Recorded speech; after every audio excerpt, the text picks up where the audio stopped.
Cumprimento a todos com a graça de nosso Senhor Jesus. Hoje eu quero fazer alguns comentários sobre este tema.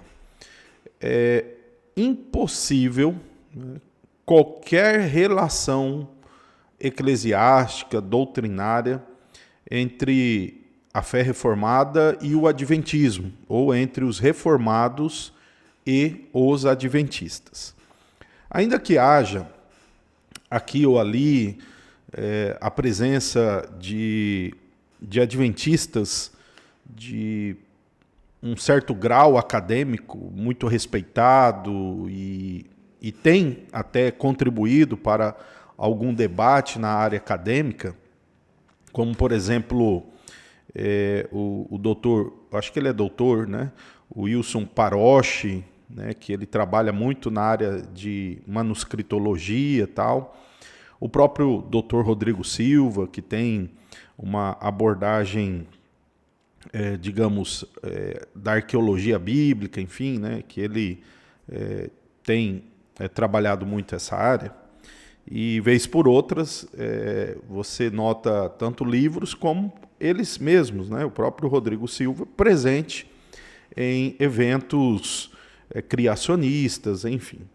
O que eu quero apresentar aqui é que quando você aprofunda, né, e tira aí as escamas, né, as capas daquilo que o adventismo é simplesmente impossível qualquer aproximação real entre a fé reformada e o adventismo. E eu vou provar aqui, mencionando algumas coisas, e eu espero que aqueles que são adventistas, se fizerem algum comentário, apresentem, né, as evidências que contrariam o que eu vou apresentar, não textos ou comentários, né, baseados na própria cabeça deles, né. Então, vamos lá, né. Primeiro grande obstáculo para a aproximação da fé reformada com o adventismo no que tange a doutrina número 18 da Igreja Adventista. Essa doutrina, essa crença oficial, ela diz assim, ó, um dos dons do Espírito Santo é a profecia. Este dom é um sinal identificador da igreja remanescente e foi manifestado no ministério de Ellen White como a mensageira do Senhor. Seus escritos são contínua e autorizada fonte de verdade, que tornam claro que a Bíblia é a norma pela qual devem ser provados o ensino e a experiência. Fecha aspas aí. Essa é a crença 18. Isso não em sequência, mas este é o grande problema. A Igreja Adventista, então, olha, eles começam, né, com uma argumentação bíblica sobre o dom de profecia e é um sinal da igreja remanescente. Vamos pensar se por profecia aqui entendermos de proclamar a palavra de Deus, né, ou de defender a verdade do Senhor com coragem, e esse é um ministério da igreja no tempo final, é um ministério de toda a igreja, de todos os crentes, dos ministros. Mas eles vêm, incorporam, encarnam esse ministério na vida de uma pessoa. E não é em um gênero comum, mas em um gênero específico. Ellen White está presente, o nome dela, numa crença oficial, e por mais que alguns que tentam lutar por um adventismo mais evangélico, mais sola escritura, como é o caso do Davi Caldas, do canal Intelectus Podcast, é notório que este é um adventismo hoje marginal, ainda que seria o mais desejável. E com uma crença aqui presente oficialmente, eles não têm o que fazer. E, aliás, teve uma conferência da Assembleia Geral dos Adventistas que reafirmaram isso, dizendo que, embora eles olhem para a Bíblia como encerrado, cânon, né, fechado, contudo, dizem eles, né, ainda acreditam E eles dizem como fizeram os contemporâneos de Ellen White, ou seja, eles dão um recado para esses que tentam tirar Ellen White do debate aí ou da exclusividade profética, né? Eles lá disseram que como fizeram os contemporâneos de Ellen White, acredito que ela era inspirada e que seus escritos tinham que ser usados como orientação para a vida do povo adventista. Então aqui nós temos um total desacordo com a fé reformada, que olha a Escritura como suficiente em todos os sentidos e fora dela não existe mais nada inspirado, nada, absolutamente nada, nem mesmo as chamadas experiências individuais, enfim, isso tudo, se alguém defende e tem tal experiência, é algo que vai ficar sempre no campo aí dos testemunhos pessoais e de cada um. Mas para a igreja, para o povo, para a noiva de Cristo, para a comunidade da aliança, só temos exclusivamente a Escritura Sagrada, né? Nada mais do que a Escritura Sagrada como inspirada e como fonte de verdade autorizada. Contínua fonte não são os escritos de Ellen White, mas a palavra. Então, não tem como ter uma aproximação, ainda que seja em termos por causas mais básicas, ainda assim há um impedimento intransponível aqui. Intransponível. Ellen White, ela ocupa na mente, na teologia e na doutrina adventista hoje um espaço e um lugar que ninguém mais tem e jamais terá. Né? Embora eu diga isso de uma forma irônica, né? Quando eu digo que ela é mais do que uma papisa, né? Mas, na verdade, eu quero realmente destacar isso. O Papa, quando ele morre, ele é substituído. Ellen White, depois de 1915, ninguém substituiu sua cadeira. E não vai substituir, porque o nome dela está aqui. Né? Então, este é o primeiro e grande obstáculo. Né? O segundo obstáculo está provavelmente na doutrina número 13 das crenças fundamentais, quando é dito o seguinte, né? A Igreja Universal se compõe de todos os verdadeiramente que creem em Cristo, mas nos últimos dias, um tempo de ampla apostasia, um remanescente tem sido chamado para fora, a fim de guardar os mandamentos de Deus e a fé de Jesus. Este remanescente anuncia a chegada da hora do juízo, proclama a salvação por meio de Cristo e prediz a aproximação do segundo advento. Esta proclamação é simbolizada pelos 3 anjos de Apocalipse 14. Coincide com a obra de julgamento no céu e resulta numa obra de arrependimento e reforma na terra. Todo crente é convidado a ter uma parte pessoal neste testemunho mundial. Bom, aqui, em outros termos, para efeitos de esclarecimento, eles estão dizendo o seguinte, que a partir do ano de 1844, né, que é a obra de julgamento de Cristo lá no céu, né, iria surgir, nessa época de apostasia e desobediência, um remanescente. E esse remanescente iria restaurar a verdade, iria chamar a atenção das pessoas para algumas doutrinas que eles afirmam serem os únicos guardiões. E todos nós sabemos que eles afirmam que esta igreja visível, verdadeira, é a igreja remanescente, né, está na igreja adventista sétimo dia. Então, há uma exclusividade denominacional. Né? Eles pensam que todas as outras igrejas, elas pertencem à Babilônia, estão em erro, e que as pessoas precisam sair de lá. Quando elas forem esclarecidas, elas precisam sair de lá.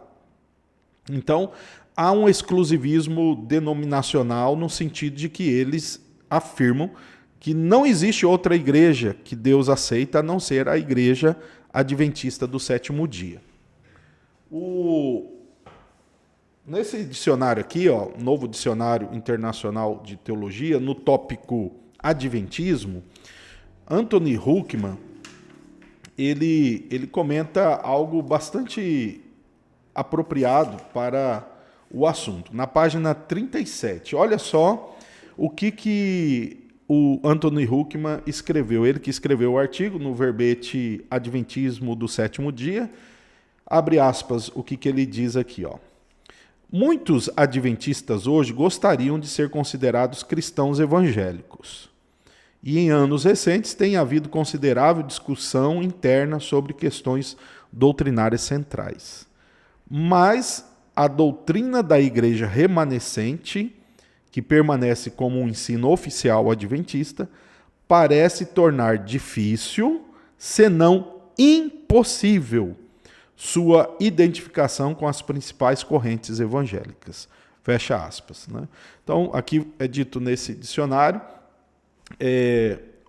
o próprio Tratado de Teologia Adventista vai dizer que a Igreja Adventista do Sétimo Dia é a única que satisfaz essas exigências ali da mensagem de Apocalipse 14, porque eles que guardam o sábado, eles que anunciam o juízo de Deus, enfim, algumas coisas que não vêm ao caso agora. Então, este problema, esta doutrina da igreja remanescente, identificada como a única igreja visível verdadeira, sendo a igreja adventista, é impossível, é um obstáculo. Né? A confissão de fé, que é um documento reformado, tá? Não é o único, mas é um documento reformado, ele afirma o seguinte sobre igrejas. Né? Existem várias igrejas e elas são igrejas mais puras e menos puras. Aí chega a dizer que a impureza de algumas é tal que elas deixam de ser igrejas e passam a ser sinagogas de Satanás. E apresenta evidências como as cartas de Jesus ali ao Apocalipse, nas 7 cartas para as igrejas da Ásia Menor ali. Bom, qual é a compreensão, portanto? Né? Que a Igreja de Cristo é toda a comunidade que confessa Cristo Jesus, o Filho de Deus, conforme revelado no Evangelho, conforme revelado na sua palavra. Essas igrejas possuem erros doutrinários, possuem práticas erradas, mas você tem que fazer a avaliação até que ponto o acúmulo dessas impurezas prejudicou toda a comunidade ou toda a denominação. Então, é assim que se pensa a teologia reformada sobre igrejas. Né? Então, a única igreja verdadeira é a igreja dos salvos em Cristo. Agora, com respeito às denominações, nós temos que avaliar as que são mais puras e menos puras. Há igrejas bíblicas boas, mas há impurezas doutrinárias. Há outras com menos impurezas doutrinárias, E agora, quanto à igreja adventista, ela diz o seguinte, que todos os outros pertencem à Babilônia. Aqui, eles rapidamente tentam anular essa afirmação na cabeça dos que recebem ou dos críticos, dizendo, não, mas nós não dizemos que somos os únicos salvos. Né? Eu não estou debatendo isso, não. Eu estou falando isso mesmo. Há um exclusivismo denominacional em torno da doutrina 13, né? Adventista. Qual a outra doutrina que nós podemos colocar aqui como impedimento, né? De uma relação eclesiástica e doutrinária dos reformados com os adventistas. Né? Eu vou mencionar mais alguns aqui. A doutrina 20 sobre o sábado. Né? Aqui, alguns notam que a teologia adventista ela mantém uma leitura muito semelhante à tradição reformada, protestante, sobre a continuidade da lei, a doutrina da lei, da aliança, fazendo distinção entre lei cerimonial, lei civil e lei moral. Isso tudo o adventismo pegou da teologia protestante, da teologia reformada mais antiga e confessional. Agora, o problema aí é que eles não avançam com o que é a revelação progressiva, e assim como houve a substituição da circuncisão pelo batismo, assim como houve a substituição da Páscoa pela Santa Ceia, assim como também há a substituição do sábado pelo domingo. A Igreja Adventista não aceita continuar nesse tipo de comparação, embora eles afirmem que, de fato, a Páscoa substituiu, a ceia substitui a Páscoa, mas não aceita no que diz respeito ao mandamento, né? E nós cremos, os reformados acreditam, à luz da Bíblia, que pelo fato de Cristo ter ressuscitado no primeiro dia da semana, depois se revelado, né, no próximo domingo, por Cristo ter derramado o Espírito Santo num domingo, né, o Pentecoste de Atos 2 era um domingo, pelo fato de começar a haver reuniões cristãs no domingo, pelo fato dos 4 evangelhos dar ênfase no dia da ressurreição, e Paulo também recomendar que os irmãos, né, fizessem ali a oferta no primeiro dia da semana, ou recolhessem, e também a indiscutível e indisputável verdade de que o dia do Senhor, ali em Apocalipse 1:10, se refere ao primeiro dia da semana, ao dia de culto cristão. Ok, esse é um debate no campo teológico, há outras tradições cristãs que pensam diferente, beleza. Mas o grande problema aqui com o Adventismo é que eles colocam o sábado como o selo de Deus para a salvação no período escatológico. Sim, um autor do livro A História do Adventismo, né, eu esqueci o nome dele, eu sei que, por fim, o nome dele é Maxwell. Ele escreveu que a guarda do sábado não é só o mandamento, né, mas é a única forma de fazer a distinção entre o bem e o mal, né? É o selo, é a marca da salvação. Os adventistas insistem, não, quando nós falamos que é a marca, que é o selo da salvação, é lá para o período escatológico. Tem alguns que querem suavizar isso, outros não, outros já são mais firmes em apresentar aí. Mas o grande problema aqui é que o sábado, como sendo um dia de guarda, passa a ser um mandamento moral, sim, mas de efeitos práticos e com a labuta, ou com a obra e o serviço, ou com aquilo que deve ser feito. E aí, quando eles, no período escatológico, dizem que o selo da salvação é o sábado, e não o nome de Jesus, porque o que vemos nas profecias bíblicas é que os cristãos serão perseguidos por causa do nome de Jesus, por causa da pessoa de Jesus, por causa dos ofícios de Cristo, não por causa de um mandamento ou outro que nós obedecemos. Então, aqui nós temos um grande obstáculo, e fé reformada, em momento algum, em situação alguma, irá, ainda mais no nosso discurso, né, pesadíssimo em torno da salvação pela graça, em momento algum iremos concordar com um aspecto desse. E então é impossível, porque a salvação pela graça ela começa desde o Éden e vai terminar quando Jesus voltar. Não tem diferença, muito menos no período final, quando o grande debate e a perseguição do anticristo será contra Cristo. Então, o nome e a pessoa de Jesus, a sua obra, a bendita pessoa de Cristo é que será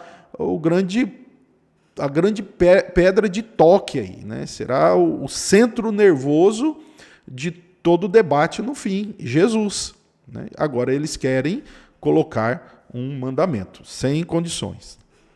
Outro aspecto, né, que eu quero mencionar, que impossibilita, né, ainda sobre o sábado, é impossível a fé reformada, portanto, ter qualquer relação, porque tem um outro aspecto aí. Eles vão dizer que a marca do anticristo da besta é o domingo. Então veja, para a fé reformada, para a nossa tradição, que olha o domingo como sendo o dia do Senhor, dia de culto, de celebração, que lembramos a ressurreição de Cristo, o dia que os cristãos, desde os primórdios, usam para a adoração, é inadmissível olhar isso como a marca da besta. Isso, para nós, beira a desonra, beira a blasfêmia contra verdades bíblicas, né? Se o debate for apenas entre se é ou não o dia do Senhor no lugar do sábado, é uma coisa. Agora, pegar isso e transformar como a marca da besta, a marca do anticristo, o selo da perdição, o dia do Senhor, enquanto estão colocando o sábado como o selo da salvação, é impossível qualquer aproximação, a não ser que venhamos renunciar completamente àquilo que cremos, né, sobre vários assuntos, né? Agora, o próximo ponto é a doutrina de 1844. Né? Essa é outra doutrina peculiar, particular do Adventismo, né? Que diz que a partir do dia 22 de outubro de 1844, Jesus teria iniciado a sua segunda fase, né? No ministério celestial.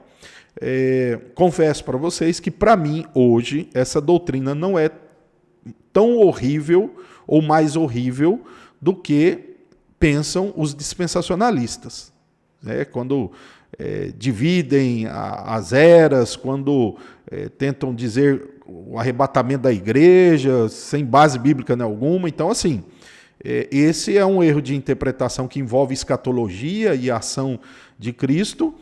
Eu, particularmente, acho tanto quanto problemático o dispensacionalismo, como a doutrina de 1844, a doutrina de 1914 das Testemunhas de Jeová. Então, são erros aí, né, que abarcam outras heresias, é verdade, mas são erros fundamentais. E aqui nós temos o problema adventista, que vai dizer que Jesus ele mudou a sua atuação celestial neste dia daquele ano. O que nós não temos. Se você ler a carta aos Hebreus, por exemplo, a obra de Cristo é a mesma desde sua ascensão até o seu retorno. Não haverá interrupção ou mudança de sua obra no meio desse caminho, não. Ele continua sendo o mesmo sacerdote ante a presença e a face de Deus desde quando subiu ao céu em sua ascensão, né? Não houve nenhuma mudança. É isso que a Bíblia ensina. Então eles, para dar um reajuste aí à grande decepção, porque eles anunciaram a volta de Jesus, eu digo Guilherme Miller e seus companheiros, os quais Ellen White diz que foram usados por Deus. Então eles apresentaram essa doutrina que não tem sentido e valor, não faria diferença nenhuma essa doutrina para todo o arcabouço teológico da Igreja Adventista, tá? Então, apresentei aqui essa doutrina que, segundo o autor do livro 1814, Explicações Simples das Profecias de Daniel, ele diz que essa doutrina é a grande diferença dos adventistas com os demais, né? Diz que essa doutrina prova que Ellen White é profetisa como nenhuma outra.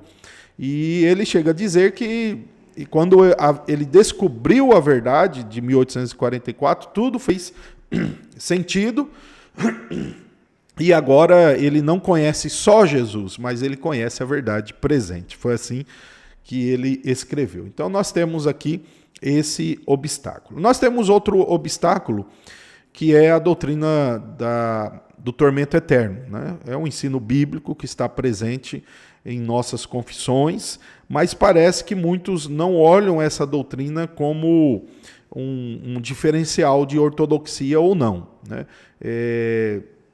Eu realmente nunca vi alguém, de fato, bater o pé e dizer que por causa desse erro de interpretação, alguém é um herege, né? Mas eu posso realmente dizer, é um ensino bíblico, é uma rejeição de um ensino claro da Bíblia, é o juízo de Deus. Deus há de punir os pecadores dessa forma.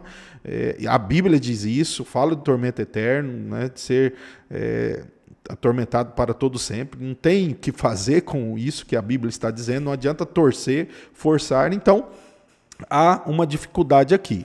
Mas como há alguns autores que são mortalistas, como John Stott, por exemplo, parece que em alguns acaba tendo alguma forma de tolerar isso daí. Bom, resumindo, né? Esses são os aspectos mais distintivos adventistas das suas doutrinas que nos afastam como reformados. Por último, eu quero ainda destacar aqui algo de extrema importância, né? Mais 2 assuntos que eu acabei olhando aqui e minha memória não me trouxe antes. Primeiro, desses 2 últimos, nós temos o grande problema da inerrância bíblica. Tá? A Igreja Adventista, além de ter uma outra fonte inspirada, que é Ellen White, a Igreja Adventista tem também a sua forma de entender que a Bíblia não é inerrante. Para defender Ellen White, que errou, e eles dizem que ela foi inspirada, eles então abrem mão da defesa da inerrância bíblica, que é um problema seríssimo, já que eles estão negando que a inspiração iria garantir a transmissão da verdade. Então nós temos, à luz da Bíblia, afirmações de que não só os autores são inspirados. Veja o texto, por exemplo, de Pedro, né? Homens movidos pelo Espírito Santo, né, que emitiram as profecias da Escritura. Pronto. Mas também a Bíblia diz assim, que toda a Escritura é inspirada por Deus. Jesus disse que não ia passar nenhum tio da lei, né? Então, o que nós temos é que o Senhor garante a inspiração do canal, né, que é o profeta, bem como a sua transmissão. Então, o texto original, né, que recebeu a mensagem, esse texto ele não tinha erros. É inadmissível pensarmos isso. É claro que há fenômenos da linguagem, né, que nós usamos até no nosso dia a dia, que isso estava incorporado na forma dos autores daquela época, daquele contexto, daquela cultura, se referirem a muitas coisas até da natureza. Porém, não existe erros, mas os adventistas, para defenderem Ellen White, afirmam ter erro. Então, para quem é reformado, que olha a Escritura como sendo não só inspirada por Deus, os seus autores, mas o texto, e também preservado hoje no texto que temos aquilo que é exato, então não há erros na Escritura, então não podemos nos aproximar do adventismo, né? E o segundo aspecto aqui, desses 2 finais aqui, a própria doutrina da Trindade, né? A Igreja Adventista, ela apresenta para todos que crêem na Trindade, mas qualquer que for ler alguns de seus artigos teológicos, livros, irá se deparar com alguns aspectos estranhos. Eles dizem que as doutrinas apresentadas, né, que a doutrina da Trindade apresentada nos credos está errada, que a doutrina da Trindade apresentada nas confissões está errada, que a doutrina da Trindade que foi defendida por teólogos, por reformadores, por avivalistas e teólogos recentes, né, toda a doutrina clássica da Trindade para eles está errada. Só é certa a doutrina que Ellen White teria recuperado em suas visões e foi, então, posteriormente redefinida por teólogos adventistas. Tudo é fachada para pagar o pedágio, né, para os pioneiros adventistas, que eram antitrinitarianos, então eles jogam a culpa na tradição protestante, na tradição clássica do trinitarianismo, e então eles salvam então os pioneiros, dizendo não foi culpa deles que eles rejeitaram a Trindade, foi culpa dos trinitários por terem elementos filosóficos. Então, diante disso, eles têm essa justificativa interna para que as pessoas compreendam como olhar lá os pioneiros, mas para nós, lá de fora, não, nós cremos na Trindade, né? Então, e eles ainda negam a geração eterna do Filho, né? Para eles não tem geração eterna, eles são basicamente encarnacionistas, porque Ellen White escreveu algo lá e eles então entendem que a geração eterna ensina que Cristo veio à existência em algum momento, né? Absurdo, absurdo, absurdo. Uma leitura não só equivocada, mas intencionada, uma interpretação distorcida daquilo que a geração eterna, a doutrina da geração eterna de fato ensina. Então, esses pontos aqui tornam, né, a essa relação, né, impossível. É impossível a fé reformada se aproximar da tradição adventista no que tange a isso. Agora, há adventistas que estão olhando para Cristo, que não estão nem apegados às heresias de Ellen White? Sim, e é o que nós cremos, que Cristo ele pode salvar pessoas e a seu tempo, se ele assim tem os seus eleitos, ele vai alcançar e, se quiser tirar de lá, fará. Mas o que nós temos a dizer sobre as doutrinas é isso. Então, que esse assunto possa ser mais seriamente pesado e estudado por aqueles que acham que é possível se aproximar aí do adventismo. Deus abençoe a todos e Deus ilumine a todos.